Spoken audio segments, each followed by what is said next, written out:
sostendrá. En la tentación yo sé, Él me sostendrá. No podría estar de pie en la oscuridad, pues mi amor muy frágil es. Él me sostendrá. Él me sostendrá. Él me sostendrá, pues me ama el Salvador. Él me sostendrá.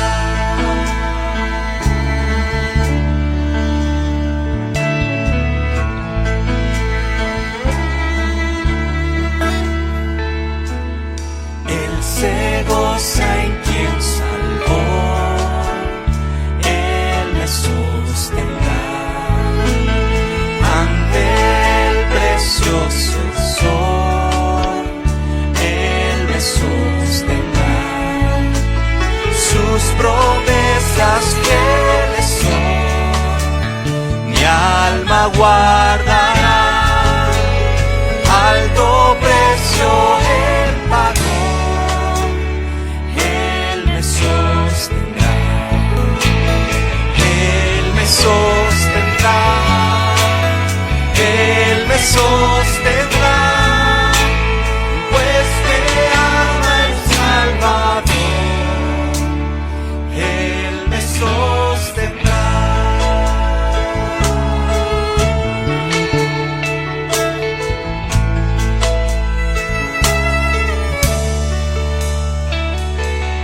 Él sufrió y por mí murió.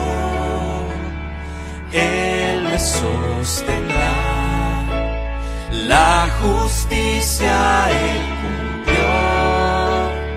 Él me sostendrá. Vida eterna tengo en Él. Él me sostendrá hasta que le pueda ver. Él regresará. Él me sostendrá. Él me sostendrá, pues me ama el Salvador. Él me sostendrá. Él me sostendrá. Él me sostendrá, pues me ama el Salvador.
Versículo 3, hermano, ustedes me pueden seguir con la vista. Dice la palabra de Dios así: estaba cerca la Pascua de los judíos, y subió Jesús a Jerusalén, y halló en el templo a los que vendían bueyes, ovejas y palomas, y a los cambistas allí sentados, y haciendo un azote de cuerda, echó fuera del templo a todos, y las ovejas y los bueyes,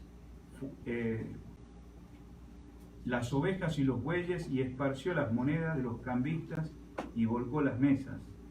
Y dijo a los que vendían palomas: quitad de aquí esto, y no hagáis de la casa de mi padre casa de mercado. Entonces se acordaron sus discípulos que está escrito: el celo de tu casa me consume. Y los judíos respondieron y le dijeron: ¿qué señal nos muestras, ya que haces esto? Respondiendo Jesús le dijo: destruid este templo, y en 3 días lo levantaré. Dijeron luego los judíos: en 46 años fue edificado este templo, y tú en 3 días lo levantarás. Mas él hablaba del templo de su cuerpo. Por tanto, cuando resucitó de entre los muertos, sus discípulos se acordaron que había dicho esto, y creyeron la escritura y la palabra que Jesús había dicho. Que el Señor bendiga, hermanos, en esta noche su palabra, y pidamos al Señor ahí, hermano, en oración, que Dios nos hable como ya nos ha hablado en la primera parte, y que podamos ser edificados, ¿no? Vamos a pedir su guía, hermanos, en este momento. Padre amado, te damos gracias por esta oportunidad de poder estar acá en la primera iglesia bautista de la zona acá de Lafayette. Gracias por el liderazgo, Señor, que has puesto acá de mi hermano Almendar y su familia, la congregación acá en esta zona, Señor, del estado de Indiana. Y gracias por estas reuniones o conferencias que se han venido haciendo, y nos has traído a cada uno de nosotros, Señor, de diferentes lugares. Hemos luchado con diferentes cosas para poder estar acá, y por su gracia estamos acá reunidos. Porque sabemos, Señor, que tú eres el centro principal de nuestras vidas, eres nuestro Salvador y Señor. Y por eso, Señor, estamos agradecidos, Señor, con gratitud, alabando su nombre, Señor, y participando en estas reuniones, Señor. Gracias por la primera exposición de su palabra, Señor. Sabemos que has hablado a los corazones. Y ahora, Señor, te rogamos por este tiempo, Señor, que nos has permitido poder ser partícipe de estas reuniones. Te ruego, Señor, en forma especial. No conozco a todos, Señor. Gracias por la vida de algunos hermanos que sí localizamos. Pero sin embargo, tú conoces los corazones, Señor. Y si hubiera alguien acá entre nosotros, Señor, confundido con el Evangelio, o solamente, Señor, se reúne como una religión más, que hoy, Señor, sea iluminado por tu palabra, Señor, y su Santo Espíritu, para que pueda pasar de muerte a vida para gloria y honra de su nombre. Amén. También queremos rogarte, Señor, por la congregación y por los líderes, Señor, que están visitando, que salgamos edificados, Señor, de este lugar, y que, Señor, usted siga obrando en cada uno de nuestros corazones. Gracias por estar detrás de esta plataforma, Señor. Ayúdanos, Señor, te necesitamos, que no trate de expresar mi opinión o lo que se me venga a la mente, sino que siempre, Señor, tratemos de expresar lo que siempre has querido decir, Señor, porque tú eres el autor principal. Ayúdanos, Señor, te lo pedimos humildemente en el nombre precioso de Cristo Jesús. Amén. Amén. Le invito a que tomemos asiento, hermanos. Y como estábamos diciendo, hermanos, probablemente muchos de ustedes han leído este pasaje, hermanos, pero siempre, digamos, hay algo importante que podemos nosotros tomar para nuestras vidas, hermanos. Como ustedes saben, hermanos, sabemos que cuando el Señor llegó, bueno, comenzando por el escritor, sabemos que es el apóstol Juan, ¿no? Y bueno, el apóstol Juan es un hermano que no siempre fue apóstol. Sabemos que, como todos los discípulos, cada uno tenía un diferente trasfondo. Y en el caso del apóstol Juan, él era un pescador, pero más bien el dueño, ¿no?, del negocio de pescadería. Entonces, sabemos, hermanos, que ese llamado que Dios tuvo en la vida de los discípulos, hermanos, fue algo bastante especial. Y sabemos que cuando el Señor llegó a un momento a una nación que era bastante religiosa, la nación de Israel. Entonces, con todo eso, sabemos que quien preparó el camino para que la venida de él fue Juan el Bautista, ¿no? Sin embargo, había personas que en la multitud rechazaban al Señor, ¿no? No todos, pero mayormente aquellos religiosos. Sabemos que aquellos religiosos eran llamados fariseos, otros eran saduceos, y otros también que tenían que ver con Roma, herodianos, pero todos ellos, digamos, sin embargo, principalmente los fariseos, los saduceos que estaban conectados con los escribas y que ellos ministraban en la sinagoga cada sábado, normalmente ellos, hermanos, interpretaban a su manera y menospreciaban al autor de la ley. Y justamente el Señor vino a este mundo y le habló a sus corazones, porque sabemos que Él no miraba lo que miran los hombres, Él no mira las apariencias, Él mira el corazón. Entonces, con todo ese trasfondo, digamos, sin embargo, hermanos, sabemos que el Señor llega a un momento donde todas estas personas que lo menosprecian, le hace una invitación a todos: venid a mí todos los que estáis trabajados y cargados, que yo os haré descansar. Y ustedes saben que esa invitación tenía una razón. ¿Por qué? Porque los religiosos le ponían cargas pesadas a las personas, de tal manera que, como menciona ahí el libro de Mateo 23, ellos no llevaban ninguna carga, sino que la ponían sobre las personas. Todo eso, digamos, estoy dando para que usted entienda la situación espiritual en la cual estaba esta nación. Sin embargo, también, hermano, sabemos que el Señor no vino tampoco a abrogar la ley, sino que Él vino a cumplirla. Si usted nota algunas cosas acá en el versículo 3, hermanos, esta es la primera visita que Él hace al templo. Acordémonos, hermanos, que el Señor usó diferentes medios para que la nación pudiera tener un centro de adoración. Y primero comenzó con el tabernáculo, ¿no? Ese tabernáculo Dios permitió que Moisés, digamos, lo construyera en el desierto y Dios le dio el modelo. Sin embargo, hermano, pasó mucho tiempo y ya no había tabernáculos, ya estaban en la tierra prometida, pero con el tiempo, hermanos, sabemos que ya vinieron, como en este caso, ¿y quién era el rey de Israel? Era Dios. Por eso ahí en Primera de Samuel se muestra claramente, el profeta Samuel le dice: no te despreciaron a ti, me despreciaron a mí. ¿Cierto? Y vemos que la nación, digamos, quiere un rey como a las demás naciones, y vemos que el primer rey fue Saúl, digamos. Y bueno, de ahí vinimos con el segundo rey, el rey David, y bueno, había posibilidades que él construyera el templo, pero no fue posible. Vemos que en su hijo fue la construcción. Y ustedes saben que ese templo ahí se manifestaba nada menos Dios en ese lugar. Los únicos que servían en ese templo era el sumo sacerdote, la línea de Aarón, que eran los sacerdotes, y también la tribu de Leví, que eran uno de los 12 hijos, ¿no?, de la tribu de Israel. Entonces, con el tiempo, hermanos, sabemos que cuando leemos la primera carta a los reyes, segunda de Reyes y primera y segunda de Crónicas, siempre a veces hay guerra porque los reyes se apartan de seguir los caminos del Señor, y Dios permite que a veces el templo sea saqueado y hasta a veces destruido completamente como resultado de su apartamiento de esta nación. Entonces ahora, hermanos, vemos que hay un primer templo construido por Salomón. Entonces, cuando el Señor llega en este tiempo a este pasaje que estamos leyendo, es el segundo templo reconstruido. En otras palabras, quien reconstruye este templo, y hay un modelo que es cambiado al original, es Herodes. Todo eso nos hace pensar, digamos, Herodes no era judío, era romano, era gentil. Entonces él trató de hacer cosas a su manera.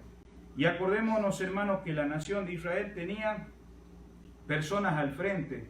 Ellos no podían ejecutar la pena de muerte, pero ellos estaban en esclavitud. Siempre la nación de Israel ha estado en esclavitud. Así como cuando llegó Moisés, estaba bajo Egipto, también en otros tiempos estuvo bajo el rey de Babilonia, pero cuando el Señor vino, estaba bajo Roma.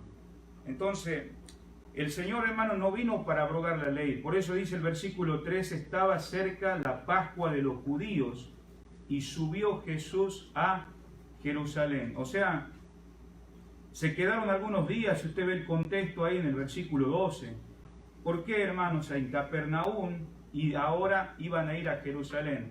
Acordémonos que Jerusalén es el corazón de la nación, pero también ahí en Jerusalén se celebraban las fiestas levíticas. Y hermano, entre esos vemos acá en el versículo 13, era la Pascua ¿de quién? De los judíos. Ahora acordémonos, hermanos, que judío era porque seguían el judaísmo, ¿no? No nos olvidemos, ¿verdad?, que ellos estaban siguiendo el judaísmo, pero no solamente eso, también vemos que todo judío, ¿no?, que seguía el judaísmo tenía la obligación, ¿no?, de asistir a 3 fiestas anuales, no importa dónde naciera. Sabemos que todo israelita que nacía en cualquier nación no era un gentil, entonces ahora tenía que ir a esas fiestas anuales, y una de esas era la fiesta de la Pascua, como vemos que el Señor llega acá a Jerusalén. Pero también había otra fiesta y era la de Pentecostés. Le invito a que abramos nuestras Biblias también en Deuteronomio. Por favor, no se vaya de este pasaje bíblico. Deuteronomio en el Antiguo Testamento, capítulo 16. Y en el versículo, por favor, 16, dice: 3 veces cada año aparecerá todo varón tuyo delante de Jehová tu Dios en el lugar que él escogiere, a la fiesta solemne de los panes sin levadura, y en la fiesta solemne de la semana, y en la fiesta solemne de los tabernáculos, y ninguno se presentará delante de Jehová con las manos vacías, cada uno con la ofrenda de su mano conforme a la bendición que Jehová tu Dios te hubiere dado. Entonces, mencionando estas 3 fiestas que tenían que ir al templo a llevar a cabo, decíamos, una era la Pascua, otra era la de Pentecostés y otra era la fiesta de los tabernáculos, ¿no? Entonces, estas fiestas, una de ellas es mencionada en este pasaje que estamos leyendo ahora en San Juan capítulo 2, versículo 13. Pero no solamente eso, había otras fiestas, había la fiesta de la dedicación, había la fiesta de tabernáculos, la fiesta de las primicias, pero no quisiéramos enfatizar eso, sino más bien hacer ver que el Señor no vino para desobedecer o abrogar la ley, sino que Él la cumplió. Él es el Cordero de Dios, que quita el pecado del mundo. Entonces Él pudo cumplir, digamos, la justicia que nuestro Padre Celestial, nuestro Dios, exigía, porque sabemos que nadie podía cumplir la ley. Entonces, también esta fiesta es mencionada acá en San Juan, ahí en el mismo Evangelio, capítulo 5, versículo 1, dice: después de estas cosas había una fiesta de los judíos y subió Jesús a Jerusalén. Entonces vemos el énfasis que el Señor vino a cumplir que la ley. Ahora, aunque se hacía estas leyes en ese tiempo, notemos algo, hermanos, que el Señor cuando entró se dio con una sorpresa. Porque cuando dijimos hace un momentito quién eran los líderes espirituales en aquellos momentos, mencionamos algunos de ellos que eran los fariseos, los saduceos y sobre todo los escribas. En el versículo 14, cómo el Señor halló este lugar que era dedicado para poder adorar al Señor. Bueno, en el versículo 14 dice que estaban vendiendo bueyes, ovejas y palomas. En otras palabras, para este grupo de religiosos, esto no violaba la ley para ellos. Ahora, por eso es importante, queridos hermanos, que el Señor está más interesado por el corazón del ser humano. Y Él podía mirar las apariencias de estas personas que no eran genuinas. Ahora, nosotros podemos sacar una enseñanza para nuestras vidas personales, porque sin duda como creyente podemos comenzar bien, como este grupo en algún momento de la historia comenzó bien, pero sin embargo ya no estaban mostrando al Señor, ni tampoco estaban mostrando ni siquiera al Mesías, porque cuando le dije hace un momentito, había multitudes que seguían al Señor, y vemos la respuesta ante el mensaje de Juan en algunos evangelios. ¿Cuál era la pregunta de aquellos que comprendían el llamado que hacía? Claramente decía: arrepentíos porque el reino de los cielos se ha acercado. ¿Y quién es ese rey del reino de los cielos? Es el Señor, hermanos. Amén. Sin embargo, digamos, no nos olvidemos, digamos, que quienes oían, y no oían con un oído con la cual nosotros pensamos, todos acá tenemos oído, pero estamos hablando de un oído del corazón. Amén. Y ese oído del corazón, digamos, es lo que estos religiosos no estaban escuchando, pero había otros que sí estaban escuchando. Y muchos de ellos eran soldados romanos, otros eran mujeres que eran mal vistas por la sociedad, y otros también eran publicanos, que eran personas que cobraban impuestos, nada menos a Israel, y eran intermediarios entre Roma e Israel, pero no todos esos publicanos tenían el afán, eran conocidos como ladrones, porque a veces uno piensa, bueno, los publicanos todos eran ladrones, pero no vemos la evidencia en Mateo, ¿sí? Que fue uno de los Amén. discípulos de Cristo. Amén. Pero sí miramos en la vida de Zaqueo que cuando se convirtió, dando la evidencia de su conversión, él dijo, si en algo he defraudado, y vemos que Dios hace esa transformación Amén. en la vida de este Amén. hombre, ¿no?, llamado Zaqueo. Pero entonces muchos de ellos respondieron a Amén. ese llamado, pero también a esa voz que el Señor decía, venid a mí todos los que estáis trabajados y cargados. Entonces, en otras palabras, muchas personas que iban al templo, y estas cosas se originaron en un cierto lugar. Para Dios no es lo que haces, sino por qué lo haces. En 2 de Crónicas 25:12, hizo él lo recto ante los ojos de Jehová, o sea, el Señor, aunque no de perfecto corazón. No está hablando de alguien sin pecado, sino está hablando de madurez, de conocimiento de Dios. Amén. ¿Sí? Y justamente, digamos, todas estas personas habían convertido toda actividad que Dios le había hecho con un buen propósito como una actividad religiosa. Y con el tiempo aquellas cosas buenas, ellos agregaron algo que son tradiciones, ¿no? ¿Usted se ha puesto a pensar por qué estaban vendiendo en el templo? Bueno, cuando nosotros vamos a ver, nosotros hemos visto que era muy importante para el judío venir aún de otras naciones para llegar a Jerusalén y poder celebrar la Pascua. Usted sabe que para celebrar la Pascua, cuando miramos esos pasajes, vemos que tenían que traer ciertos sacrificios. Ahora, nosotros los que hemos mirado el Antiguo Testamento, vemos que muchos de esos sacrificios, como ovejas o bueyes, tenían que ser sin estar en malas condiciones el animal. Ahora, el Señor, hermano, sabemos que acá Él encuentra eso, dice, halló en el templo los que vendían bueyes, ovejas y palomas, y a los cambistas, dice, allí sentados. Entonces, en otras palabras, ellos no estaban violando para ellos las tradiciones que habían puesto. ¿Por qué lo pusieron? Porque gente venía de lejos, y para que estas personas, ese animal, se lastimara en el camino por el sol, por el calor, por varios kilómetros, aún por grandes distancias, dijeron, bueno, vamos a hacer ventas, y no necesariamente lo hizo en el templo. En un momento más voy a mostrar la imagen en qué lugar fue realizado esto. Este fue hecho en el atrio de los gentiles. Acordémonos, hermanos, que Israel siempre ha estado rodeado de naciones extranjeras, pero sin embargo, cuando se hizo esto, hermanos, se hizo en el lugar que dijimos, el atrio de los gentiles. Todo aquello que era bueno en el corazón de aquellos que no querían, hermanos, aceptar al Rey de Reyes, a nuestro Dios, arrepintiéndose, como dijimos, en el llamado que Dios hacía, venid a mí, todos los que estáis trabajados y cargados. Entonces ellos estaban rechazando al príncipe de paz. Por eso el Señor ahí en el libro de Mateo capítulo 11 dice, venid a mí, tenés que venir a Él. Amén. Y sabemos que en segundo lugar, llevad mi yugo. Si vienes a Él, el yugo de Cristo es muy diferente a la religión. Cierto. Amén. Porque la religión te agota, te quita fuerza, de tal manera que la rutina, digamos, te demanda tanto esfuerzo que justamente, hermanos, no hay gozo, no hay paz. O sea, en otras palabras, no está el Dios vivo y verdadero en los corazones de estas religiones. Entonces, por eso, hermanos, cuando nosotros entramos a ver, no solamente le dice, vení a mí, no le dice solamente, llevad mi yugo, sino dice, aprended de mí. Amén.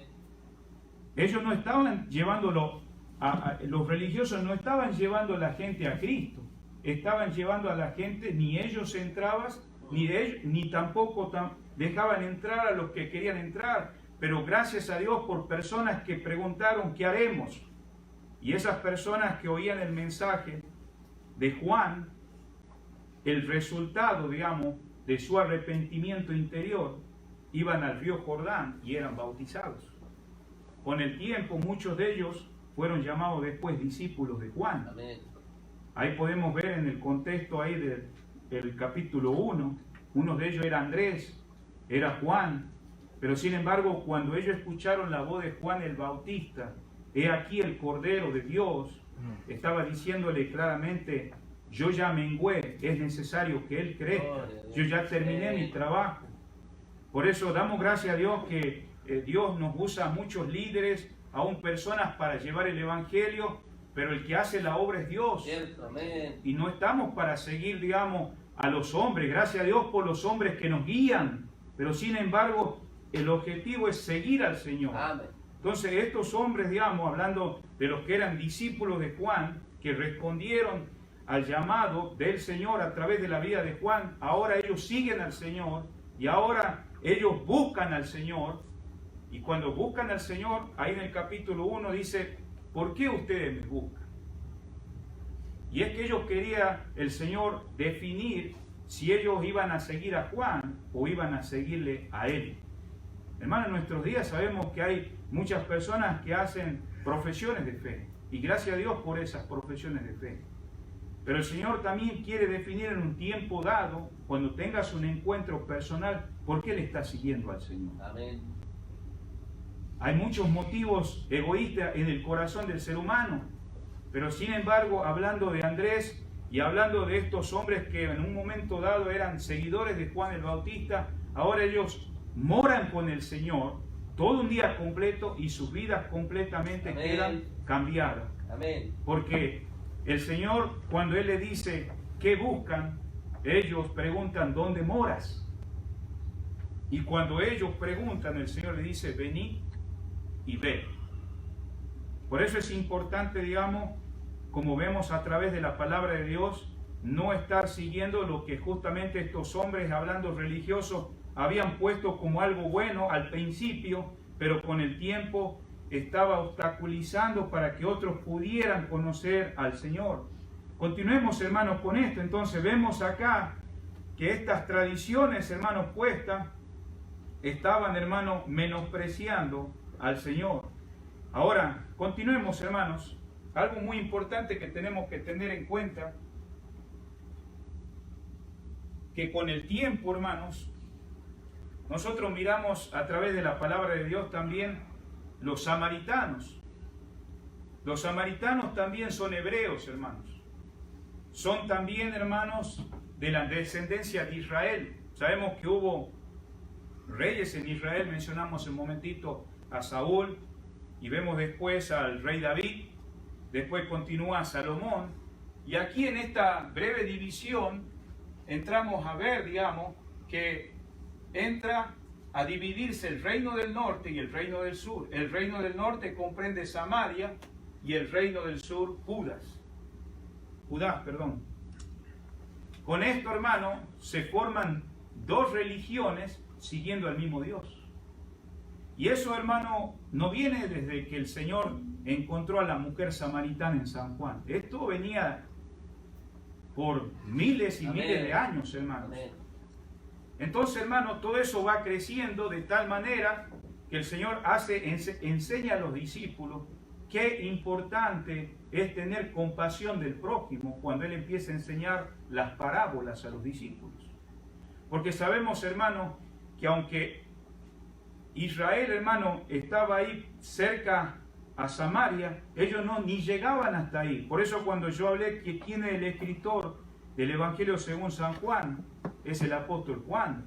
Y muchos escuchan, cuando uno escucha oír del apóstol Juan, uno oye, es el apóstol del amor. Escribió primera, segunda y tercera de Juan, pero no siempre fue el apóstol del amor. Sabemos que a pesar de que estos hombres fueron llamados por el Señor por permanecer con Cristo, Cristo les enseñó. Amén. Hay una marca en aquel que se convierte y es un discípulo. El discípulo pregunta. Por eso no es una cuestión nomás de imponer a las personas, es exponer.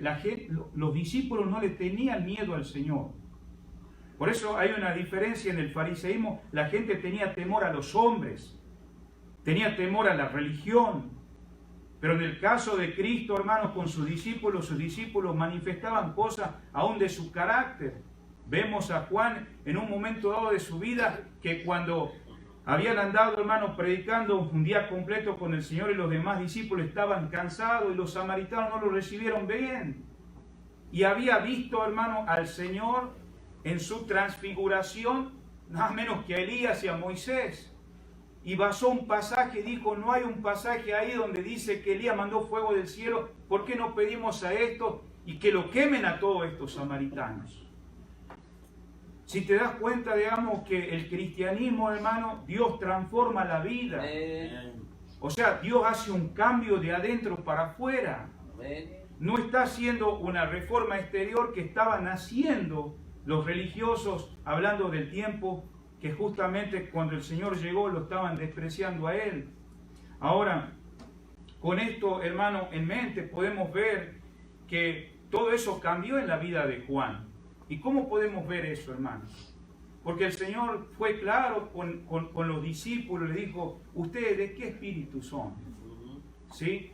Y vemos, hermano, que lo que el Señor le dice en Hechos capítulo 1, versículo 8, me seréis testigo, dice, en Jerusalén. El primer mensaje que proclamó el apóstol Pedro a ese grupo de judíos, porque no había gentiles. O sea, ellos que habían despreciado al Señor entre esos religiosos, se convirtieron al Señor. Ahí se estuvo cumpliendo y me seréis testigo en Jerusalén. Pero después empieza a continuar en Judea y en Samaria. Y vemos en el capítulo 8 que Juan, el que una vez dijo, Señor, te pido que mande fuego del cielo. Hermanos, vemos a Juan y a Pedro, porque Felipe había predicado el Evangelio por causa de que habían sido esparcidos los hermanos de Jerusalén y fueron a Samaria y predicaron el Evangelio. Su actitud, hermano, transformadora de la obra de Dios en el corazón, ya no era el mismo Juan. Yo quiero hacerte una pregunta, querido hermano. Gracias a Dios, nosotros somos bautistas, hermanos. Por la gracia de Dios, sobre todo, hermano, somos cristianos, hijos del Señor, hermanos.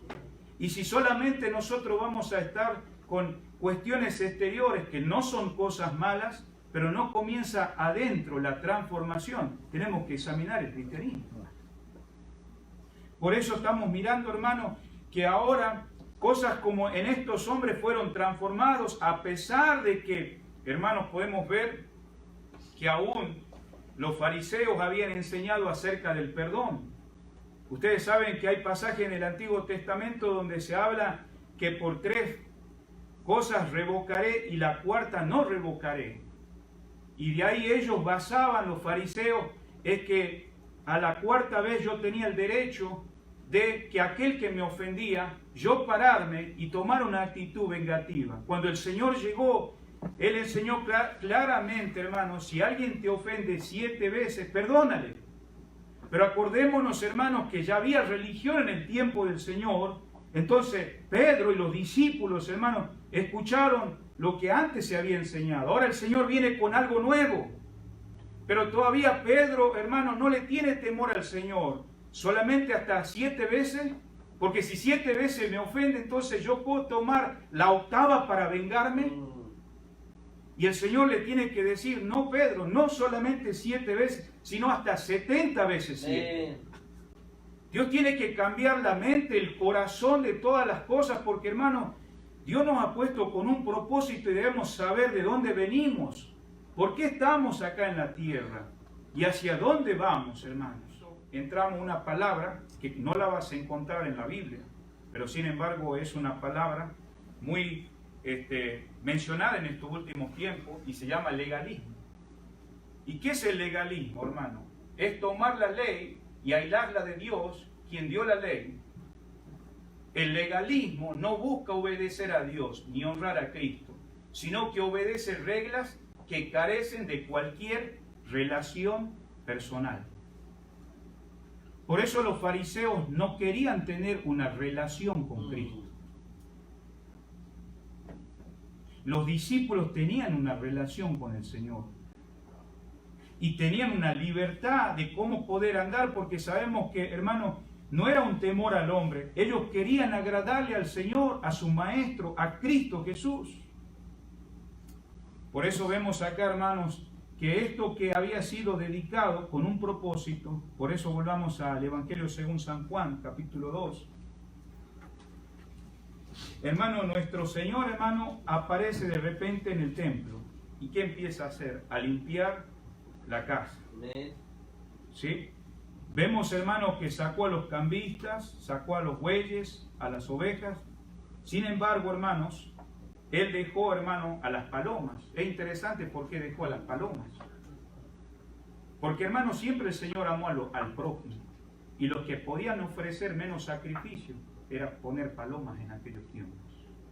Acuérdate que los padres del Señor, y cuando hablamos de padres del Señor no significa que el Señor nació por esos padres. Sabemos que el Señor tuvo un nacimiento virginal. Pero hablamos cuando ellos se presentaron al templo. Presentaron, digamos, ofrendas pequeñas. Y acordémonos que el Señor ama al pobre, hermanos. Y por eso, hermano, el Señor no esparció las palomas, hermanos. Y por eso vemos aquí claramente que las otras personas estaban haciendo mercadería, hermanos. Pero como ellos no estaban entendiendo, hermano, todo lo que estaba pasando, el Señor tuvo que decir unas palabras acá, porque dice, el celo de tu casa me consume. Ahora, esta fue la primera visita que el Señor hizo al templo. Usted sabe que el Señor hizo otras visitas al templo y pareciera que estos religiosos hubieran comprendido. Pero vamos a ir, por favor, al Evangelio según San Marcos, capítulo 11. Esta es la segunda vez que vuelve el Señor al templo, justamente, hermano, para ver si las cosas habían cambiado, hermano. Acordémonos, hermanos, que los miembros del Sanedrín, que era el grupo de doctores, y de paso quiero decir, hermano, que estos hombres se sentían bien. Ellos pensaban que no necesitaban al Señor, hermano. Tenemos que saber en qué condición estaban ellos. Vamos a ir, por favor, al Evangelio según San Marcos, hermanos, y vamos a ir al capítulo 11 y en el versículo 15, hermanos. Dice la palabra del Señor así. Vinieron pues a Jerusalén, y entrando Jesús en el templo, comenzó a echar fuera a los que vendían y compraban en él. Esta escena, hermano, no es la misma que estamos mirando en el Evangelio según San Juan. Esta es la segunda vez que el Señor vuelve a entrar en el templo, en otro tiempo, casi al final de su ministerio, hermano. ¿Y cómo los encontró a estas personas que habían permitido, hermanos? Vendían y compraban en el templo, y volcó las mesas y de los cambistas y las sillas de los que vendían palomas, y no consentía que nadie atravesase el templo levantando utensilio alguno. Y les enseñaba diciendo, ahí está la pregunta, ¿no está escrito, mi casa será llamada casa de oración para todas las naciones? Marca la pregunta, dice, para todas las naciones. ¿Dónde se originó esto? Esto era el templo cuando el Señor llegó. O sea que en las orillas que usted ve no estaban todavía dentro del templo, estaba en el atrio de los gentiles. Ahí se desarrollaban las ventas de estos cambistas, de estos que también estaban con sus bueyes, con sus ovejas. Y el Señor ahí, hermano, sabía que estos religiosos tenían que estar mostrando a estos gentiles, como dice acá la palabra del Señor cuando hace, mi casa será llamada casa de oración para todas, que dicen, las naciones. O sea que justamente, hermano, en este templo deberían conocer al Dios vivo y verdadero, pero ahora estas tradiciones se habían convertido en negocios. Entonces, hermanos, vemos acá que todo esto se permitió, hermanos, y era una costumbre, hermano, y Cristo, hermano, en esos momentos, Él entró de esa manera y detuvo todo eso. Y por eso, hermanos, es algo interesante para que usted entienda ellos pensaban que estaban haciendo bien, los que permitieron eso. Tenemos que entender, hermanos, cómo estaban pensando estos religiosos. A veces, hermanos queridos, si nosotros no examinamos nuestro cristianismo, no examinamos lo que nosotros hemos creído en el Señor, podemos pensar que estamos bien. Por ejemplo, hermano, los fariseos, ellos tenían un falso concepto de la justicia. Para empezar, hermano, ellos habían asumido la autoridad ajena. ¿Qué era la autoridad ajena? Ahí en Mateo 23 habla de que ellos estaban en la cátedra de Moisés. La palabra cátedra literalmente significa asiento. Y nunca a Moisés se le dio un asiento. ¿Sabe quién es el único quien tiene el asiento? Es el Señor. Amén. El Rey. Por eso, hermano, ellos habían asignado esa autoridad y ellos pensaban que esa autoridad que habían puesto como a Moisés como hombre, entonces ahora por consiguiente ellos estaban pensando, los fariseos, que estaban enseñando la palabra de Dios. Para ellos justicia, hermano, ¿sabe lo que significaba? Conformidad externa a la ley de Dios. Por eso, hermanos, sabemos que ayunar no es malo. Ellos ayunaban, hermanos. Era requerido un ayuno una vez al año, pero ellos ayunaban 1 o 2 veces a la semana, siempre exageradamente. Sabemos que ofrendar o diezmar, o aún habían ido hasta las partes más importantes de la cocina, eneldo, comino, cosas que nosotros podemos usar. Y hermanos, sabemos que diezmar y ofrendar no es nada malo, pero el Señor revela que ellos lo hacían para ser vistos por los hombres. Ahí muestra el motivo. No era para agradar al Señor. Entonces, justamente, hermanos, sabemos que ellos oraban y hacían largas oraciones. ¿Es malo orar, hermanos? Para nada. Orar es bueno. Es bueno estar en comunión con el Señor, pero sin embargo su oración era solamente algo para que la gente pudiera mirar, hermano. Por eso, hermano, para ellos justicia significaba conformidad externa a la ley. Ignoraban su condición interna del corazón, hermano. En lo que se ve por fuera, mientras que se ve por fuera, mientras que Dios está interesado en las actitudes del corazón. Porque el Señor, o sea, Jehová no mira lo que mira el hombre, pues el hombre mira lo que está delante de sus ojos, pero Jehová mira el corazón.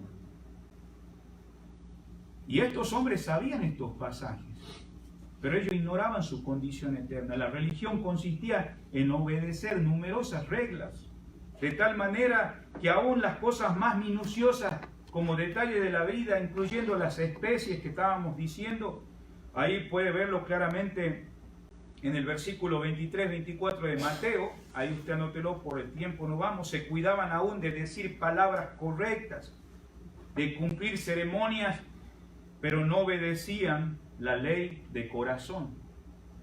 Por eso el Señor, cuando Él habló de la parábola del hijo pródigo, aunque ese no es el título, fue agregado, pero hay muchos puntos de vista, como la parábola de un padre amante, aparece la del hijo mayor, donde Dios desnuda el corazón de alguien que está con su padre, no tiene una relación, y él dice, ¿sabe que yo te he obedecido, padre, toda mi vida? Yo no he sido como mi hermano que se fue allá, hizo peores cosas. Ahí revela lo que había en el interno. Ellos pensaban que a través de su obediencia, sin mirar la actitud del corazón, Dios miraba eso. Por eso vemos aquí claramente, hermanos, que no solamente eso sucedía, hermanos, predicaban una cosa y practicaban otro, y eso es hipocresía. También tenían ellos un falso concepto del ministerio, hermanos. ¿Por qué? Porque justamente estamos leyendo acá este pasaje del Evangelio según San Juan. Para los fariseos, ministerio quería decir imponer leyes sobre la gente y añadirle más carga. En otras palabras, ellos no lo movían con un dedo. Por eso el Señor le dijo, venid a mí todos los que estáis trabajados y cargados. Querido hermano, el cristianismo, hermanos, no es una carga. Él es nuestro descanso. ¿Sí? Él es, en otras palabras, hermano, Él es el príncipe de paz que nos da el gozo, todo lo que nosotros necesitamos, hermanos. Por eso, hermanos, en otras palabras, eran tan rigurosos respecto a otros que respecto a sí mismos no hacían lo mismo. Por eso Mateo 11:28. Mientras la iglesia, hermano, busca mejores métodos, Dios sigue buscando mejores hombres. Amén. Hombres de integridad. O sea, no estamos tratando de formar una apariencia. Lo que nosotros somos no es lo que estamos en esta noche. Es cuando nadie nos ve. Porque aquí no podemos encerrar el cristianismo en estas cuatro paredes. Saliendo de acá, hermano, Cristo está en nosotros. Vivimos a Cristo, hermano, aún en las cosas más cotidianas de la vida. Muchos acá estamos estudiando, el Señor está ahí. En la universidad, en el trabajo, en la cocina, Amén. aún en las actividades más normales de la Amén. vida. Sin embargo, hermanos, esta religión, como dijimos, legalista, siempre trataba de imponer cargas más pesadas. Y el Señor Jesucristo, hermano, nunca pidió que hiciéramos algo que Él mismo no hubiera hecho primero. Por eso el Señor comienza el libro de Hechos que Jesús primero empezó a hacer y después a Amén. enseñar. ¿No? Los fariseos ordenaban, pero no participaban.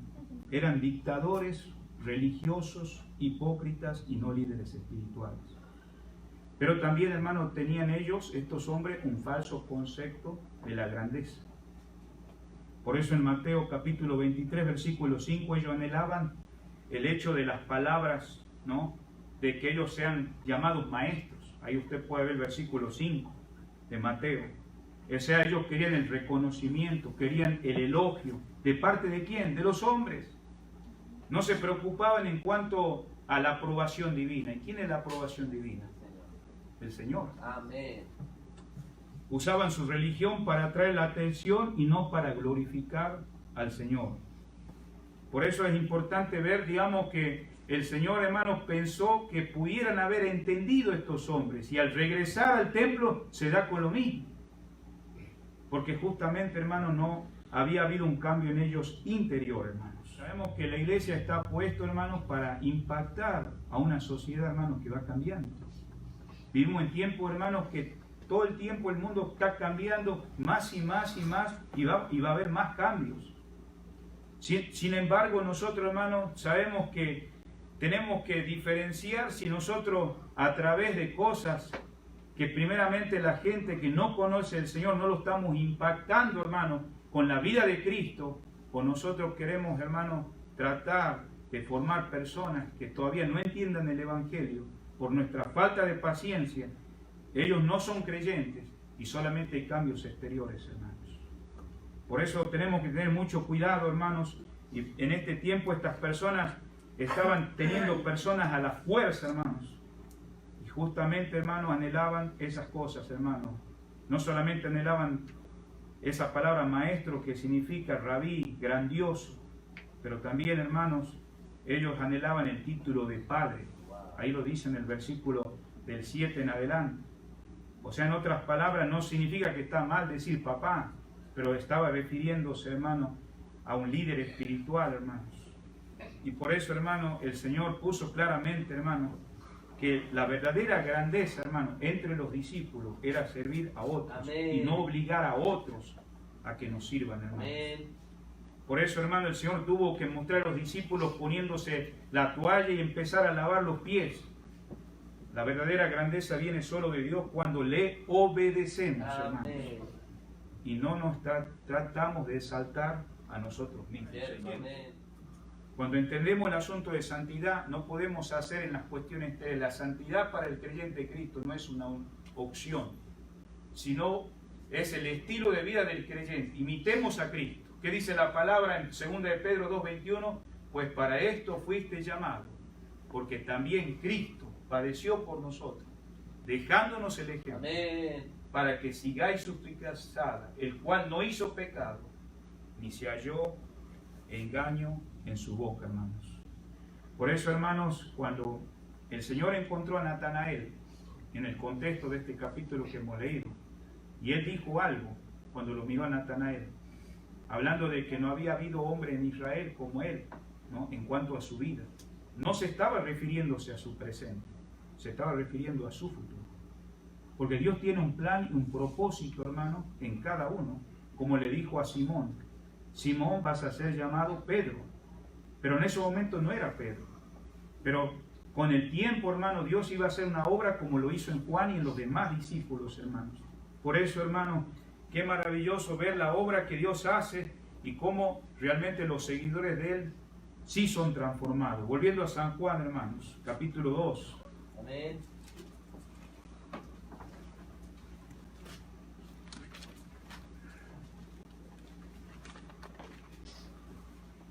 Por eso, hermanos, dice la palabra del Señor, hermanos, ahí en el versículo 17. El celo de tu casa me consume, hermanos.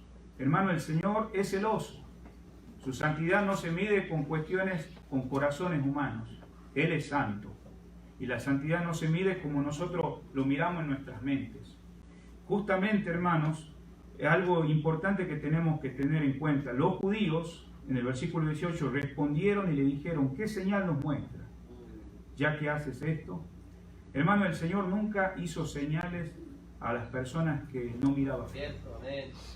Y cuando hablamos de eso, hermano, como dijimos al principio, Él mira los corazones. Amén. Justamente, hermano, estas personas que eran infieles, hablando de los religiosos, demandaban señal, pero ya Él les dijo, la señal está de Jonás. Sabemos que Él predicó la palabra y no quisieron creer. Entonces el Señor no hace señales a aquel que no tiene una confianza en Él. Y Él ya había dicho en varias ocasiones, venid a mí todos los que estáis trabajados y cargados, hermanos. En el versículo 19 dice, respondió Jesús y le dijo, destruid este templo y en 3 días, ¿qué dice? Lo levantaré. Ustedes saben, queridos hermanos, que los que escucharon ellos malinterpretaron. En esta noche, hermanos, sabemos que a veces cuando se da la palabra, hay algunos que también malinterpretan. Al Señor lo malinterpretaron. Pero sin embargo, hermanos, los discípulos comprendieron que no se trataba del templo que en esos momentos Él estaba para celebrar la Pascua con los demás que habían venido a celebrar. Se estaba refiriéndose a su persona. Se estaba refiriendo a que, bueno, si ustedes en este momento miran que todo esto se limpió, porque ese templo era la casa de oración para todas las naciones. ¿En qué terminó? En cueva de ladrones. Pues aquí está el Señor de señores. ¿Qué van a hacer? Destruyan el templo y en 3 días. Pero ellos dijeron, no, si en 46 años. Y para aquellos que han estudiado, hermanos, esta parte, sabemos que en el año 70 después de Cristo, ese templo fue destruido. ¿Sí? ¿Por qué? Porque justamente aquellos que ellos lo valorizaban con gran valor, hermanos, ahora ellos, hermanos, sabemos que para un judío el templo, el sacerdote, hermano, o el sumo sacerdote es importante. Por eso en la carta de Hebreos, los hermanos convertidos, ahí esparcidos, hermanos, pero que ellos estaban un poco como desanimados. El escritor a los hebreos le dice, tenemos un sumo sacerdote, que sabe que se presentó ante el Señor, ante Dios, ante nuestro Padre Celestial. Hermanos, justamente animando, porque hermanos, el Señor sabemos que Él habita en los corazones de los que hemos confiado en Él, hermanos. Por eso vemos acá, hermanos, que el Señor también estaba anticipando el futuro. Versículo 21, mas Él hablaba del templo de su cuerpo. Por tanto, cuando resucitó de entre los muertos, sus discípulos se acordaron que había hecho esto y creyeron a las Escrituras y de la palabra que Jesús había dicho, hermanos. Por eso, hermanos, hace un momentito, hermanos, nosotros dijimos algo bien importante, hermanos, y es que el Señor limpió, hermanos, el templo, hermanos, donde ellos deberían haber dado testimonio, pero por sus tradiciones, los religiosos, por esa palabra que hoy actualmente también, hermanos, que llamamos legalismo. Apartamos eso del autor, de la relación con Dios, hermanos. Cuando las personas empiezan a vivir una doble vida, es cuando se meten en problemas, porque nadie puede servir a 2 señores. La hipocresía lleva más y más al engaño hasta que el engañador queda atrapado en sus propias, hermanos, mentiras. Por eso, hermanos, no nos olvidemos, hermanos, de lo que pasó. Por eso siempre hay todavía en Israel un remanente piadoso, hermanos, que ama a Dios, hermanos, y tiene todavía reverencia, hermanos, al templo. Y el Señor fue con sus discípulos, hermanos, para que, hermanos, esas cosas, esas normas que habían puesto los religiosos, pudieran conocer, hermanos, al Señor. Hermanos, en San Juan, capítulo 2, versículo 19, respondió Jesús y le dijo, destruí este templo y en 3 días lo levantaré, hermanos. El templo, hermanos, dijimos que es un elemento importante en la fe judía, porque se suponía, hermanos, que allí moraba Dios, hermanos. Pero ahora, hermano, Jesús sugirió, hermanos, que ahora iba a ser destruido. Pero justamente, hermano, después de todo eso, hermano, su cuerpo, ahora ese es el templo. Entonces el templo judío ya no sería necesario, hermanos. Ahora, hermanos, es maravilloso que el propósito, hermanos, es mostrar que Dios hizo un sacrificio perfecto. En el San Juan 1:29, por favor, hace un rato lo mencionamos. Al siguiente día vio Juan a Jesús que venía a él y dijo, he aquí el Cordero de Dios que quita el pecado del mundo, hermanos. O sea, Juan no dirá más en adelante, hermanos, algo que ya él lo dijo una vez y ahora lo vuelve a repetir. Él es el Cordero de Dios que quita el pecado del mundo, hermanos. Ya tendría que haber habido muchos seguidores del Señor, pero gracias a Dios por ese remanente, por el Señor que fue ahí a celebrar y también para ir a mostrar que la casa debe ser casa de ¿qué? De oración. Amén. Si Dios tuviera que mirar en nuestras vidas, nosotros ahora somos templos del Espíritu Santo. Amén. Realmente, hermanos, estamos viviendo al Señor en esa comunión con Él, estamos teniendo esa relación dependiente del Señor. Con sus ataques desde afuera, comienza entonces a atacar desde adentro. Y una de esas armas, hermanos, es el egoísmo. El egoísmo destruye nuestras relaciones, destruye matrimonios, destruye ministerios, destruye iglesias y destruye el campo misionero. Algo que había sido dedicado el templo, hermano, para que todas las naciones conocieran quién era Jehová Dios, se había convertido en una cueva de ladrones. Queridos hermanos, vivimos en tiempos, hermanos, donde el mundo está cambiando, pero sin embargo, porque el mundo cambie, tenemos que ser un testimonio. Sabemos que estos hombres que no querían, hermanos, rendirse al Señor, no querían responder a la invitación de Él, ahora habían hecho de ese templo una cueva de ladrones. Hermanos, ¿qué podemos hacer en esta noche? ¿Qué cosas podemos aplicar? Examinar cosas, hermanos, en nuestras propias vidas personales, hermanos. ¿Por qué, hermanos? Porque sabemos, hermanos, que el Señor viene pronto. Y si el Señor viene pronto, hermanos, queremos que el Evangelio, hermanos, ahora mismo no venga a través de religiosos, sino de cristianos que tienen una relación íntima, personal con el Señor, hermanos, que conocen al Señor. No que solamente están hablando por hablar, sino que han experimentado, hermanos, ese encuentro personal con nuestro Señor, hermanos. Decía, para encontrar una satisfacción duradera, necesitamos primero desear el experimento. Nosotros los hijos de Dios, que Él es la preeminencia. En segundo lugar, necesitamos buscarle a Dios apasionadamente. Y en tercer lugar, disfrutémoslo perpetuamente. Cuando lo buscamos así somos completamente y continuamente y ciertamente satisfechos en Él. Hermanos, ¿cómo está, hermano, nuestro cristianismo frente a este mundo? Estamos impactando vidas, no estamos hablando, hermano, de cantidades que en este caso, hermano, el Señor está queriendo que tú estés produciendo con estrategias humanas, pero sí, hermano, dependiendo de Él, siendo un testimonio, no que cosas que a veces a mí me parece, como a estos religiosos les parecía, que estaba impidiendo, hermano, que otros conocieran al Señor, y ahora se había convertido la casa de Dios en una cueva de ladrones, hermanos. Que Dios nos ayude en esta noche, hermanos, a mirar esto claramente, hermanos, porque sin duda, hermanos, sabemos que el tiempo es corto, hermanos. Y yo sé que se va a seguir hablando un poquito más en estas reuniones. Que el Señor nos guíe, hermanos. Vamos a finalizar este tiempo. Padre amado, te doy gracias por la oportunidad que tú nos das, Señor, de poder venir a esta verdad confieso hoy. de dignidad indigno soy. Tengo valor, pues me convierto